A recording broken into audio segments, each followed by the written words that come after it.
All right, so in this video, I'm going to go through how to design and cut, I guess, our side plates for this part of our motor assembly. So I have this thing built in CAD already. I have everything kind of put in the right spot. I want to highlight a couple things that I have. I do have some just some points I want to make sure that we all have. We have these thrust bearings in here. These thrust bearings come in three parts. We have kind of the outer lip, and then we have the actual bearing itself.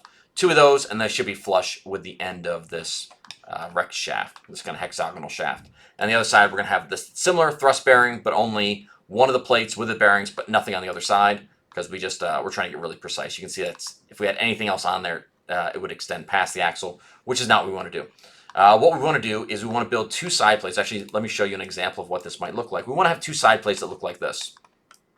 The side plates, these don't show any of the screws, but we should have two side plates here, and then the side plates are fastened to our assembly using screw holes here and here. Also, we have attachments. The base plate is attached to the motor using some standoffs right here. So that's something we need to add into our design that we probably don't have currently, but we should have some standoffs built into the quad block, and that will then attach into the base plate.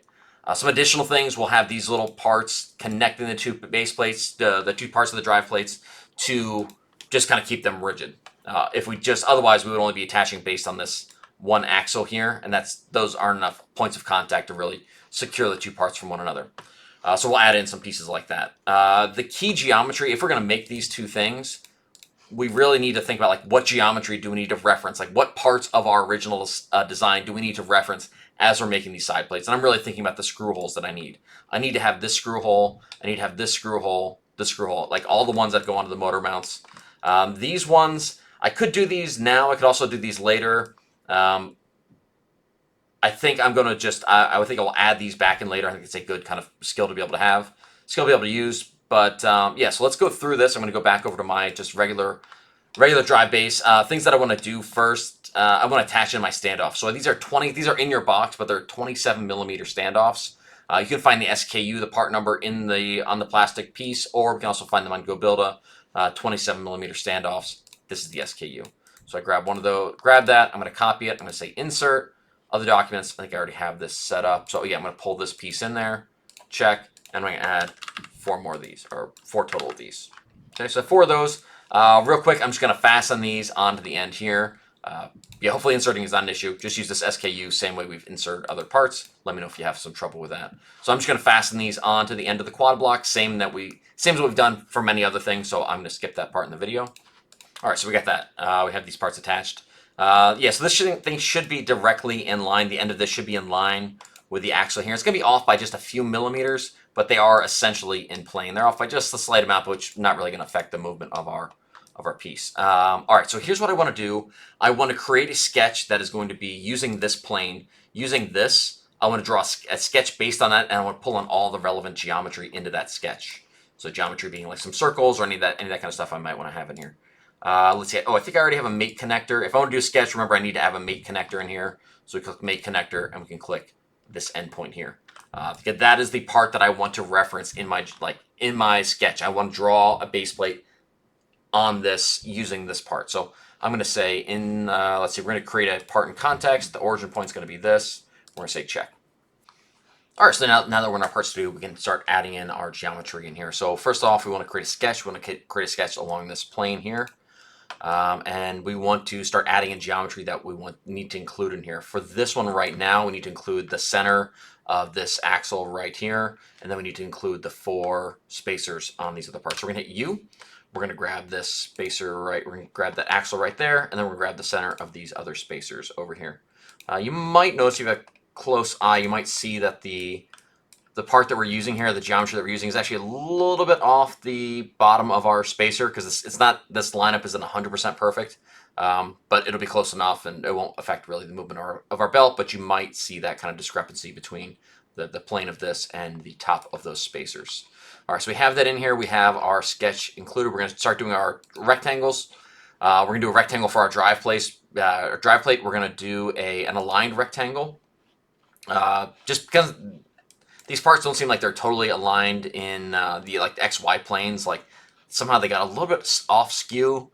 We could try and mess with that, but honestly at this point, maybe I would reconsider that if I were to start over. But with what I have right now, I think I'm going to be okay. I'm just going to deal with it. So I'm going to draw an aligned rectangle. So we start out with the side there. Ooh, didn't do a great job with that. Let's see if I can manipulate this a little bit. Escape. Maybe drag these parts around a little bit to make sure it fits. All I really need is just like that size of a plate would be good. Actually, I'm going to make it a little bit larger because I'm going to have to put some little extra parts in here for stability. Those spacers, more spacers in here. So I get that just a little bigger then. Great. All right, so I have my sketch in here. I'm using the geometry that I need. Oh, one other piece that I'm going to need in here is I'm also going to need the motor because I need to have a cutout for where the motor is going to fit through this drive base. So I'm going to also hit U, and I'm going to select this motor. I just need to get a circle for the motor. And if I hit OK, I should have that in my sketch. Now what I can do is I can extrude this sketch. So if I hit extrude or Shift E, I can click on this and it's going to extrude. And you can see it's pulling in, it's creating the rectangle, but missing those holes that we specified in our sketch. We need to check the depth to be 0.25 inches. So our plywood is going to, or MDF is going to be 1/4 of an inch. Doesn't necessarily matter for the laser cutter is mostly just going to care about this geometry, but it's helpful to have like the appropriate thickness in there. So great. So we got that. We have our part now created, and we're going to. I guess there's two different paths to go on. One, we need to actually put this into our assembly and get everything set up. And then two, we need to get ready to cut. Oh, we are going to have to, I should put this into my assembly because I do need to put my other standoffs in here. So I'm going to say insert and go to assembly. Insert which part? Oh, before I do that, actually even better, I should go here and rename this. I'm going to call this, let's say inside side plate.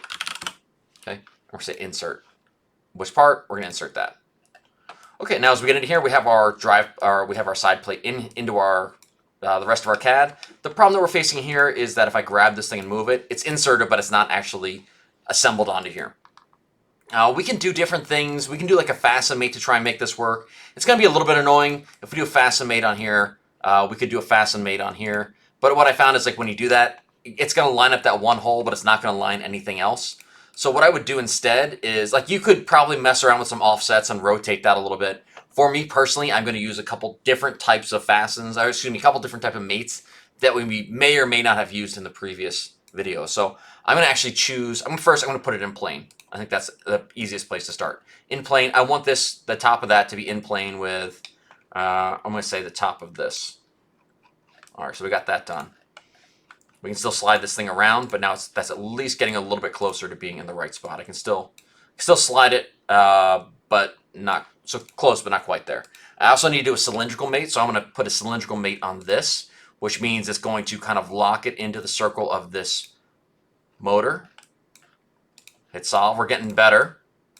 We've reduced the degrees of freedom between the objects, but I should still be able to rotate this piece around, which is not ideal, right? I can still rotate that, and these other parts should be able to move with it, or not, yeah.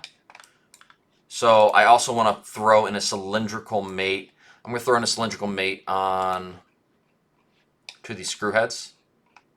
Say like this, and then I'm actually going to hide my inside plate.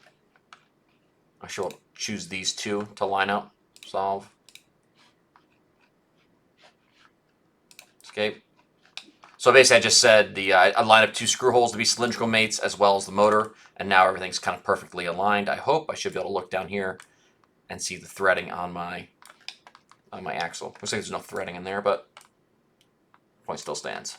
All right, so we got all that set up. Okay, now we have this piece set up in here. Last thing I want to do in here is I'm going to throw in a couple.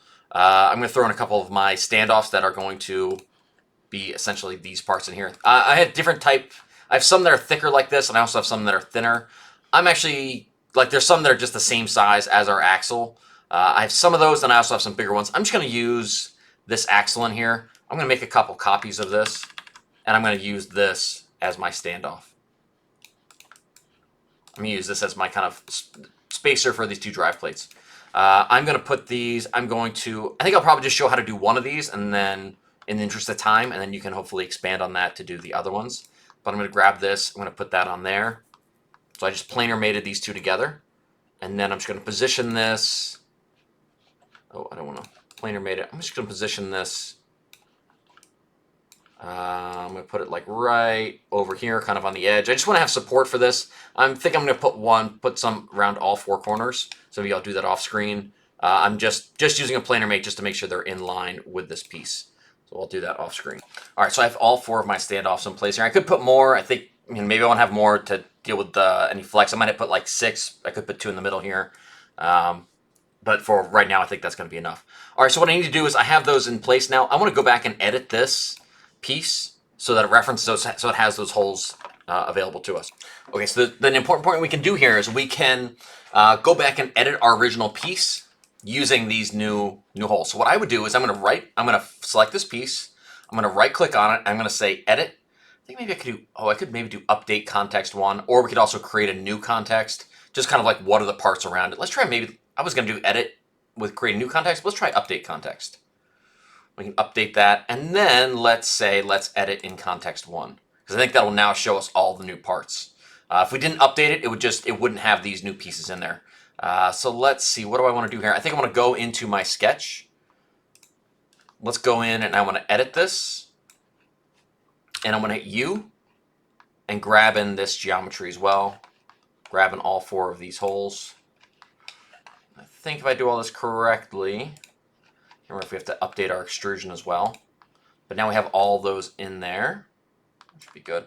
We're going to hit check on our sketch. Oh, and look, it automatically updates our extrusion to have those holes in place. If we go back into the assembly,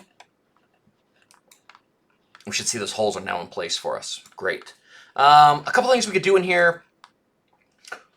If you don't mess around with this, it's going to be fine. Like these holes are in place, these parts are in place, but remember that these are just planar mated in there. So one thing we could do is we can still slide these off, which isn't a big deal, except that you're going to have to put the holes on the other side of the plate, so it can be kind of annoying to have have these things move around. So we might want to go in and say we could do a fasten mate on here and then into here. So, okay. And we can do that for all of them. If we want, I might do that for mine just to make sure they don't slide around later. It's probably like a good safety thing to have. All right, so we're pretty much there and done. All we need to do now, so we have all those parts kind of assembled in here. What we can do to get this into our laser cutter is we are going to right-click on this part. Actually, we need to go into we want to check out this part in the Part Studio. We want to get this as we want to export as a specific type of file. So I'll see it in here. We're going to go to Switch to Part Studio. We want to see this in the Part Studio. And then when I select this, I can say export as DXF or DWG. I'm going to export this as a DXF, and we're going to call it whatever we want. We're going to hit download. It's going to save to our computer, and then what we need to do is we need to get this onto, you can do it on a USB, or I'll show you how to access the cloud. If you look you might have access, yeah, just kind of talk to me and we'll figure out how to get this onto the computer. We can use it with a USB drive. We can also access if you're GAN, we can access the CDNF tools. There's a file transfer folder that we use to transfer files back and forth between different devices at GAN. So you could find that on here somewhere. Okay. Yeah, so that's it. And we're going to send it off to the laser cutter and we'll continue from there.